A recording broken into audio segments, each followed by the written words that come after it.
Everybody, so today we're going to be talking about how much do you need to change something to make it a modern sculpture. So this is a good question, and I've been around the art world long enough to know that that's really just dependent on the story that goes behind it.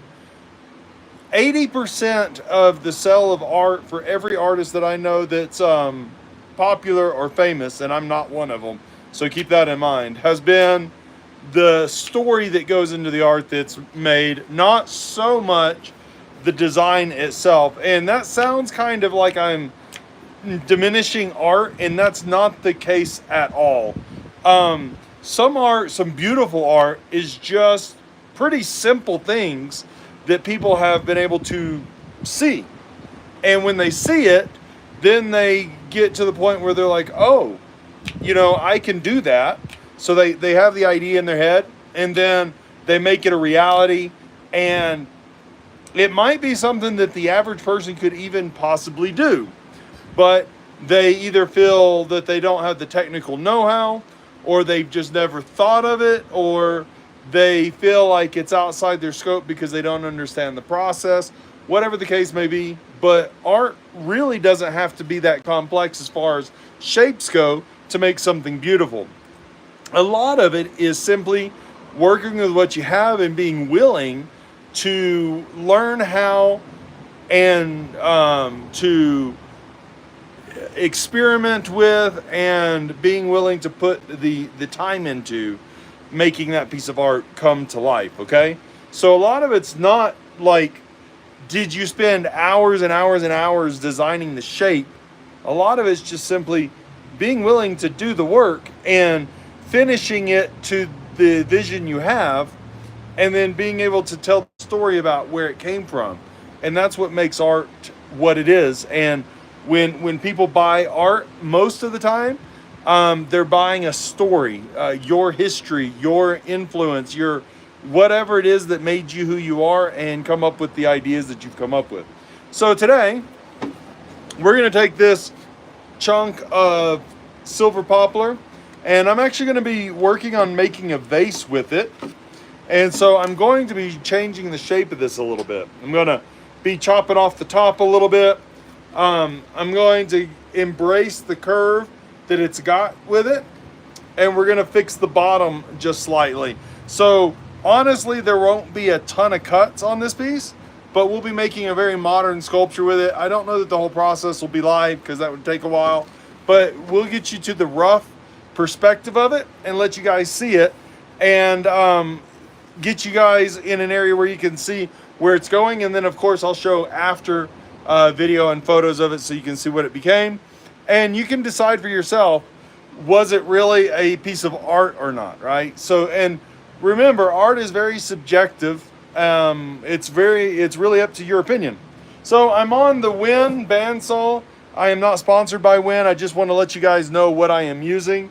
This is the Win, I forgot the model of this one. This is the stand-up bandsaw that I have here. I don't know if you guys can see that. It's the, I want to say this is a 9.5 inch. Oh, it's the 14-inch bandsaw. So this is the Win BA1487. And I've really enjoyed this thing. For the price, it seemed to be one of the better. I think there's another one that's pretty comparable. I will tell you, this carriage right here for your blade is known to have problems, but you can buy an upgrade for this online that fixes the problem that it has. I am not spending the $200 on it until I need to. So I'm using the factory carriage, and it seems to be working fine. And so that being said, it is a 14-inch bandsaw, but that is in reference to from the blade to the throat back here. So I want to say this has like a 9 3/4 inch height that you can work with, which is a little bit small. I'd rather it be a little bit bigger. And I think the Recon,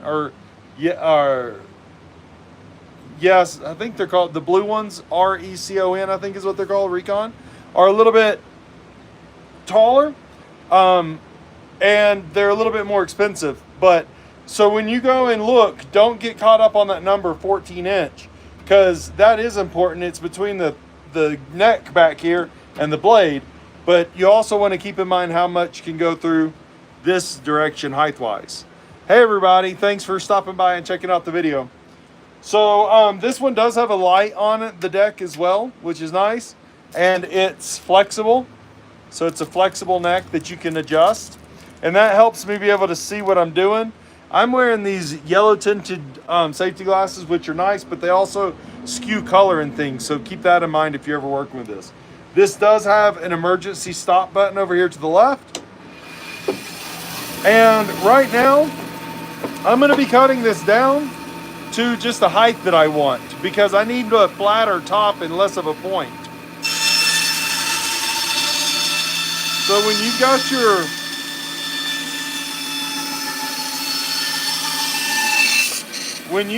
your bandsaw guide this high, always be careful, because it'll bind and it'll twist the blade on you while you're working. Allie Evans, I am making a modern vase. So this vase is actually going to have a it's a glass vase.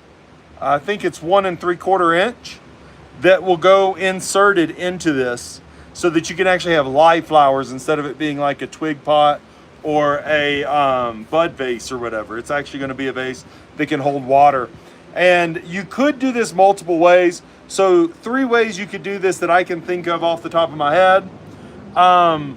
You could either drill a hole and put like a test tube down in there, or a vase down in there like I'm going to do. You could try to fill the insides, line the hole with epoxy and get it to seal, but then you run the risk of the epoxy settling and it closing up that hole and not holding water.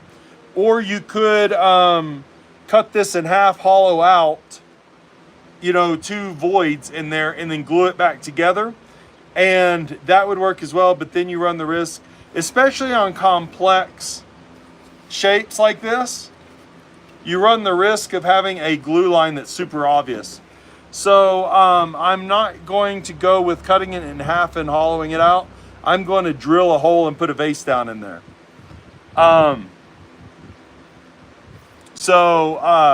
Just kind of keep that in mind. I'm also going to be trimming up these edges. These edges are a little rough, because what this was actually the wedge that came out of the tree so that we could fell the tree.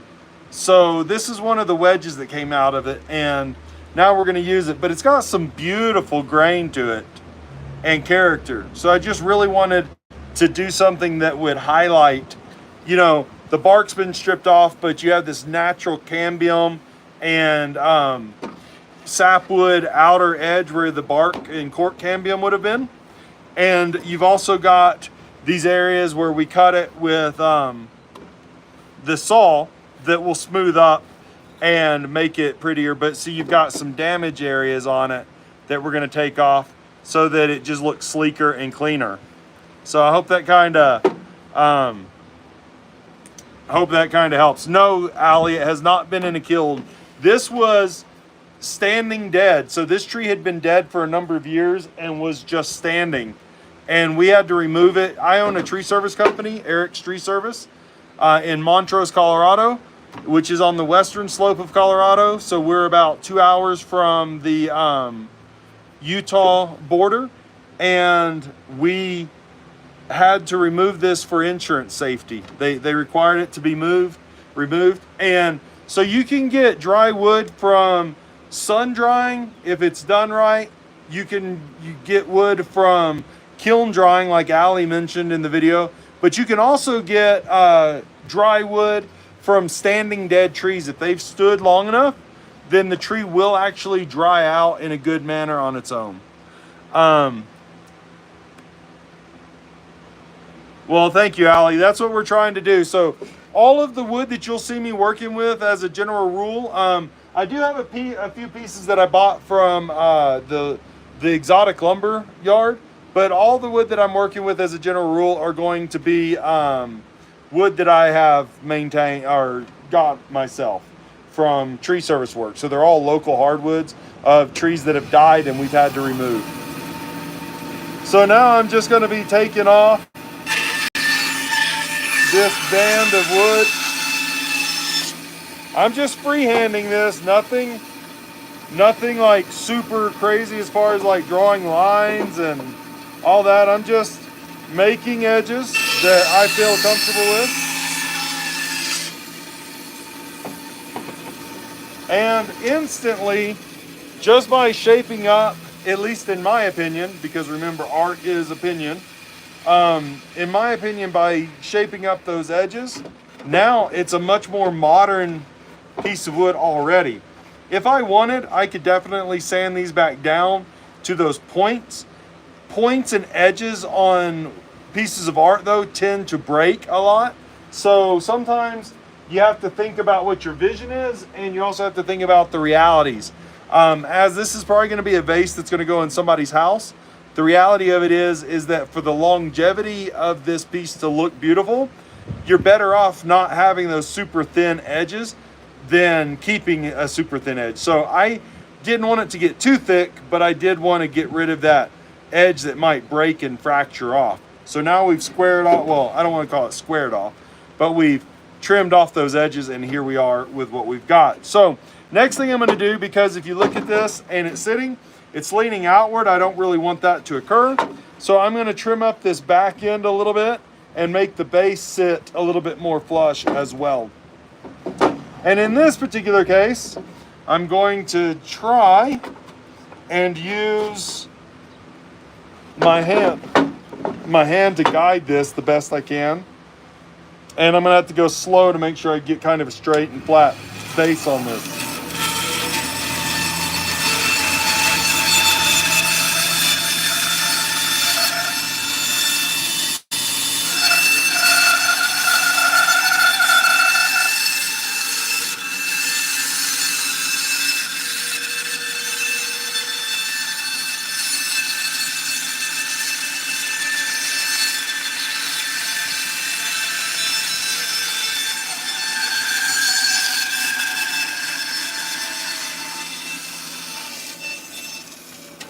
All right. And that makes it now pretty flat and stand up straight like I want it to. And we're good. Now, all of this scrap here, I am actually going to put in my box, and this will become art for other projects that I do. I rarely throw wood out. Unfortunately, I've got tons and tons of wood that I don't seem to be able to keep up with, but I usually keep it and make other sculptures out of it. One day I'll do one of my wall sculptures on a live for you guys. So if you're working with bandsaws, please be safe. They are dangerous tools, so just keep that in mind. Take your time, watch your fingers. Don't lose any when you're using bandsaws. So I am actually going to take this and sand this down now. I used to use a belt sander to do so, and at times I still do. However, what I found most effective recently is I found that this tool right here is one of my favorites. So this is not an orbital sander. This is just a rotary sander. And with like some 80 or 120 grit sandpaper on it, depending on what you're sanding, this can be super aggressive and work really well and pretty quickly. Like most things though, it does throw up a lot of dust. So I usually would be using a dust mask, but because I am talking to the camera, I'm not going to be wearing one today. So it's just rotary, like I said. And we're going to take this down.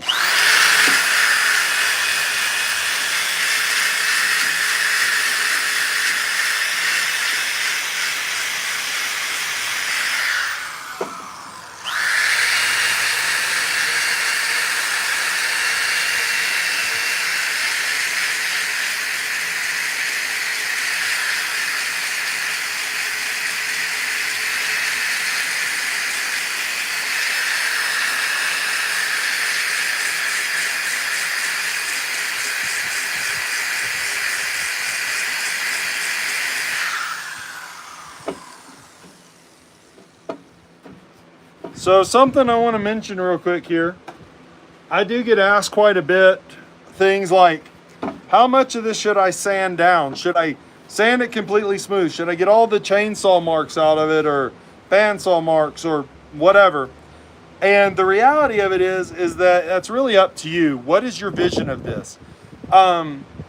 If you're trying to sell your art and make it more acceptable to most people, a lot of times they perceive these imperfections as being less quality.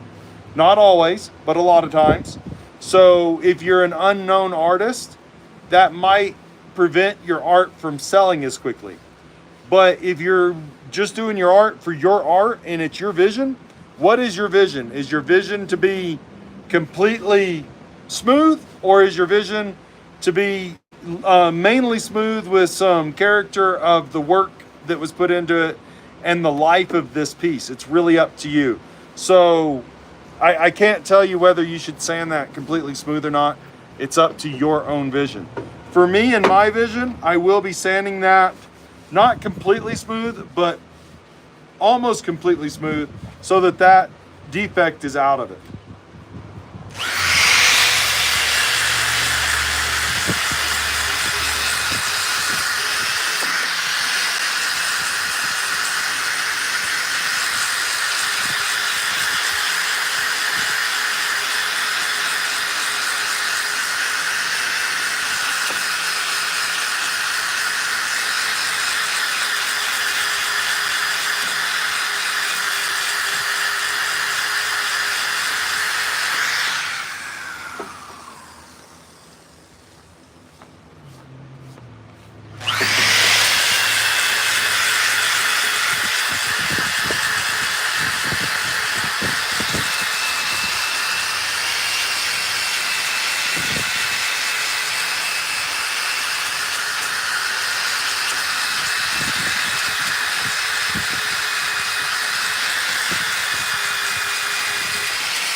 So lots of fine dust. Definitely would be better to use a mask with this. Like I said, I'm not, because I'm talking to you guys today. It's not a habit that I make.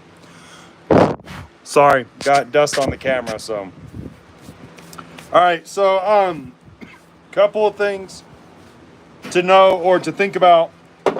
I don't know if you can see it, but there's actually a slight curve in this, and depending on your vision of what you're making, that might or might not be acceptable. That's up to you. Belt sanders and things like that, flattening jigs on table saws or routers, make that go away, and it might be what you want for your vision. You could also use the rotary sander and take that out, but that's up to you. Sometimes it just being smooth enough and being finished enough, you can leave that in there and it adds character, but you have to read the piece that you're working with. And to be fair, with me, my vision of what I'm making changes as I'm working with it. I'll start off with one idea and it starts to shift as I see the piece come to life. I have a general basic idea of what I want, and then as it comes to life, as I start shaping it, it changes, and I change my mind on different things, and then I say, oh, I want that now, or whatever as well. Ali said, I'd be torn. I like the idea of smooth and perfect, but a bit of character shows it's handmade and one-off. Yeah, so that is something. I've been talking to a number of craftsmen, sculptors, carvers, and a recent kind of concept. It's not really new, but a shift in the mindset has been that a lot of people are leaving some scratch marks or carving marks or whatever, because it does show it's not machine made and that it's handmade.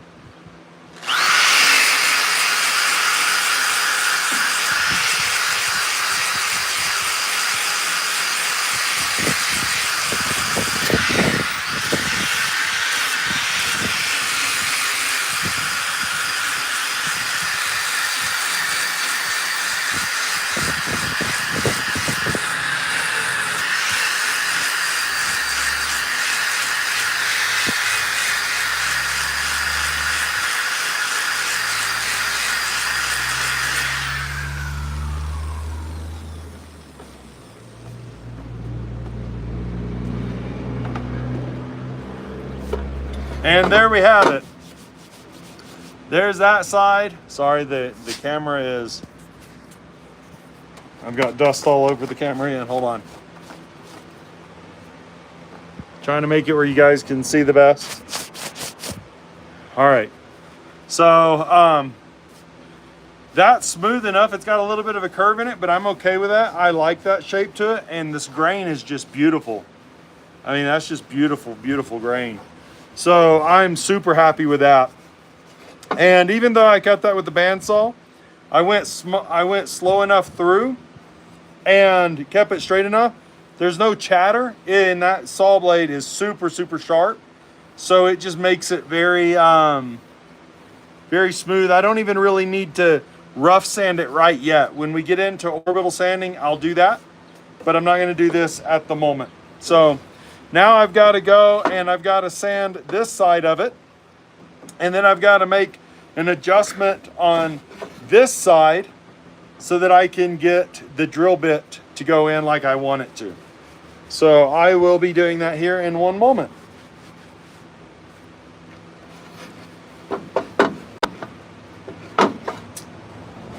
So first off, I'm going to cut a little bit more off of this. I realized that I didn't want it that tall, which is, once again, one of those parts of evolution that we're talking about here of this piece. Oh, got to plug this one in. I'm using one cord for all of these tools here in my shop because the house has been under remodel for a while, and I don't have access to everything in the garage yet. So this is a pretty basic setup.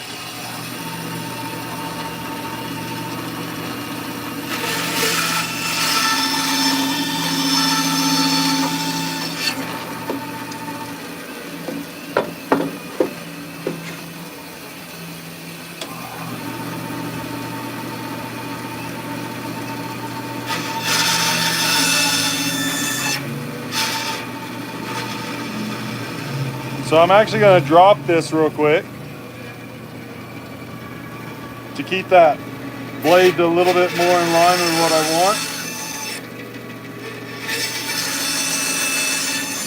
The blade is still twisting on me.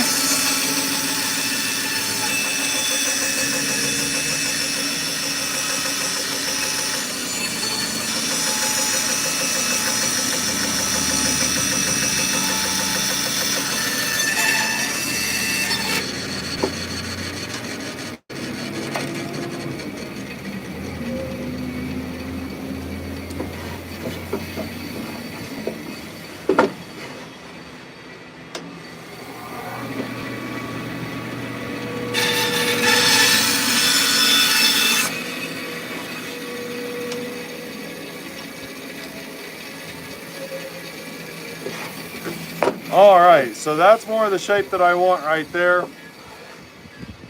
And now I'm gonna sand this off to make it a more smooth contrast or connection and be just a bit more along that line of modern. I have a bandsaw blade I have to correct first. Or bandsaw cut, I mean.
There we are.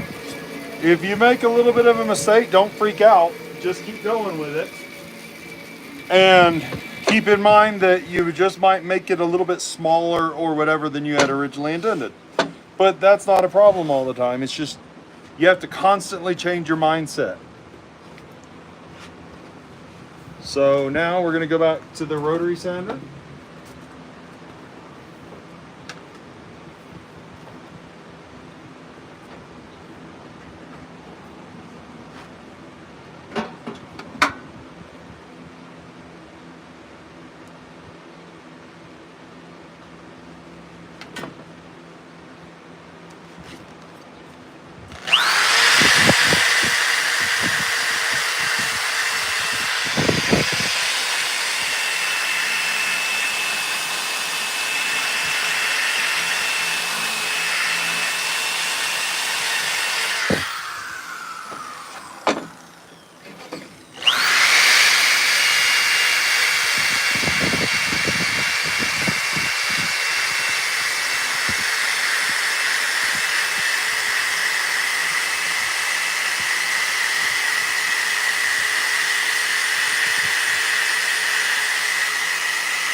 So there we go with that. Now that's not completely flat, but with a block and piece of sandpaper, I can make that way more contoured in there, and it'll look more natural, which is what I'll do here in just a little bit. Remember when you're running like rotary sander, so this can be angle grinders or that rotary sander like I've got there, that DeWalt. The speeds at which they work best are going to be kind of high rotational speeds. So if you're doing that, you can burn the wood or burnish the wood with a sanding disc, and that'll keep it, it'll kind of glaze over the fibers. It won't take stain or seal very well, so keep that in mind. Some interesting aspects that you'll see here. Let me see if I can get this dust off of here real quick, okay? You can see some of the aging and decaying process in the wood. All those color shifts in those lines, that's all decay setting in as this tree was dying. And that's where those colors and those rings come from. I mean, the rings are from the growth in the cambium layer dying between, or xylem. But the stains are the decay lines where it was putting a cellular block, trying to hold back decay from setting too far into the wood, and staining from bacterial infection and things, which is, in my opinion, pretty cool. I love trees. I think they're amazing, and the way that they work is pretty cool. So I like to see that kind of stuff, and it will display now when I make this into the vase that I'm going to make it into. So now I've just got to sand this back piece.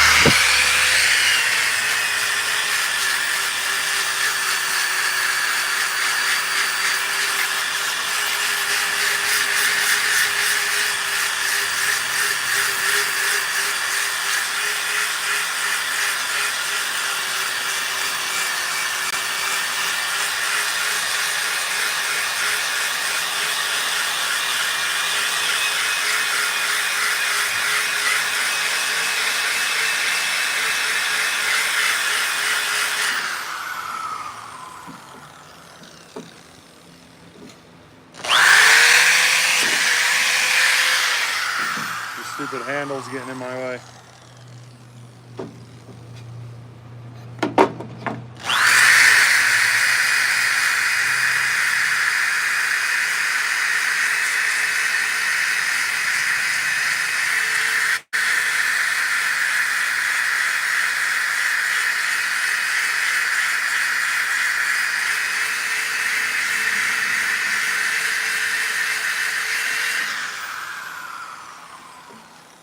So when you're sanding like this, there's a couple of methods you can go about. You can chase the deep gouges and the scratches, and it'll start to contour this wood even more. You can partially like try to keep this as flat as possible on it and get as much wood as you can. Or you can use like something that's super flat, like a router, like I said, with a jig. Table saw if you have the setup for it, a big bandsaw, whatever. Try to get this as flat as possible and just cut out everything down to the lowest point to get rid of all these scratches. And that itself is just up to you. It's just what you want to do. Allie, I am a one-man team. This is just a side project that I do. I predominantly do the tree service. I climb trees and do tree health care and removals for a living, pruning them and stuff like that. And then I build these on the side to try to use this wood so that it doesn't just get thrown in the dump or get burnt for firewood, when a lot of this wood is just absolutely beautiful. I don't know if you guys can, oh, there went my, let me move my saw guide, my fence. There went my fence, but I don't know if you guys can see the difference. Look how beautiful that is. That is like just awesome. Man, I love this wood. It's beautiful. So you can see where it had a fracture here. I don't know if you guys can see it. Goes all the way through. If you look through that side, you can see it there. And with the right lighting, you can actually see all the way through it. And a question I often get is, will I fill that in? So you can, you don't have to. It's up to you. Sometimes I will throw thick CA glue or super glue. It's called CA glue because of that. That's the chemical composite of it. And it's not, super glue is technically a trademarked name. So there are a bunch of brands that make CA glue. Stick Fast is the one that I've been using recently. I've done some videos on it. This is medium. I'd probably throw some thick down in there. And I wouldn't actually fill the hole. What I would try to do is throw some down in there that would catch and bond, so that when it dried, it would just hold it, but not really take away the character of that open gouge. But once again, that's my opinion, right? That's my way of doing it. You could easily leave it with nothing, or you could fill that in with epoxy and it be a solid fill and be just fine as well. It's just up to you. So nothing I say here is intended for it to be like telling you what to do. It's just for you guys to like hopefully be inspired and maybe learn some technical. I don't know. I mean, I'm not really trying to teach anybody. I'm just sharing, right?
Man, that is some beautiful wood. I am in awe of this wood. This is silver poplar. If you've ever gone to like Home Depot and looked in their finished wood section, they're gonna have different woods according to your area. In our area currently, hickory, maple, oak, or white oak are the ones that they're carrying, alder. But I know at least years ago, when I lived in Atlanta, they were carrying red oak and walnut. And I know you can order some walnut from Home Depot online if you're looking for wood. Before you do that though, hold on. Trying to keep the dust off of my phone here. Before you do that though, talk to some of your local tree service companies and see if they've got chunks of wood that you can get from them. I think you would enjoy it more. Couple of things I do want to mention though, real quick. This is a soft grained wood, so it's a hardwood technically, but it's a soft grained wood, and those two can't be confused, because technically, like evergreen trees are a softwood, but some of them can be very hard to cut and hard to shape when they're dry. Some trees like alder are considered hardwood technically, but they're a very soft wood, and they scratch easily, they gouge easily, they break easily, things like that. They're not very strong, so you can, like, building furniture and stuff is kind of limited. Poplar is going to be in that same realm of, it's technically a hardwood, but it will scratch and dent and potentially break a little easier. Now, thicker chunks are going to do better, of course, but do know that when you start getting into wood like I'm getting into, where there's decay that has set in and there's these rot pockets and these checking cracks from it drying in the sun and it losing moisture excessively and quickly, you're going to have to understand that you're going to run into scenarios where this is going to be challenging to get it finished and get all the scratches out of it. The grain is going to be soft in certain areas and hard in others. And that's also going to be hard to flatten it real super flat, because some areas will gouge faster than others. That's where like electric hand planes would come in handy to do that. So those are technically like designed for boards and things. So when you get into these grain swirls where the heartwood and sapwood rings create these rounds, as your blade is going across different directions, it's going to chip, chatter, and create different issues. It's a little bit different. So just keep that in mind, that it's hard to work with these kinds of woods as a beginner if you're a beginner. Now, that all being said, I'm not trying to discourage you. I just want you to know what you're getting into before you start and possibly get upset, right? Or frustrated, because it can be frustrating. So you guys are catching me 20 years into making sculptures. So this is like not something new to me. It's just something I've taken up again more actively recently. The other thing to keep in mind is anything that's rotary or linear. So like a plane, right? Like a hand plane or electric plane, or this rotary sander that only spins like a helicopter in a rotational direction, on softer woods is going to leave gouges in that circular pattern easier. So before you get close to your finished dimension, you need to stop using that so that you have enough space to go back with your orbital sander or your hand sanding or whatever it might be and fix it and work down to your finished dimension with the sander that you want and choose as your final sanding. So like I said, there's a lot of challenges with this kind of wood. It's beautiful wood, but challenges. So like this is super, super soft. It's an old branch that is rotting, and you can see like when I push on it, it breaks apart. And then if I was to drop this, pieces of it are going to come out. See? Just like that. That's all rotten. So I'm going to have to either dig that out or fill it with epoxy to keep that from continuing to fall out. or I could leave it and it will just eventually fall out as people own it over the decades. That's really kind of up to you. In these cases, I find that it can devalue the item if you leave it in there. See that rotten cork in there? So I'm going to take most of this out and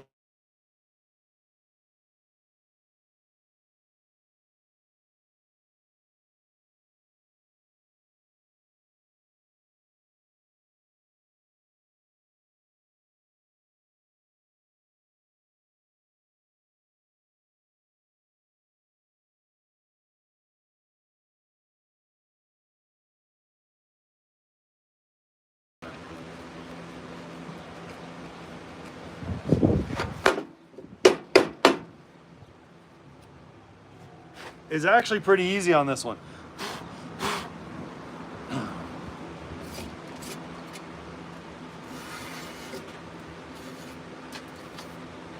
Now, like I was just saying, you could either fill that hole all the way in, see it goes down there a few inches, or you could just oil it like you do the rest of it and just leave it and see how you feel about it. It's up to you. I am going to actually just leave it and oil it, and it will be a statement piece. I might throw some glue down in the bottom down there just to kind of bind those fibers a little bit together. But yeah, I'm just going to leave it for now. And that will be part of it from now on.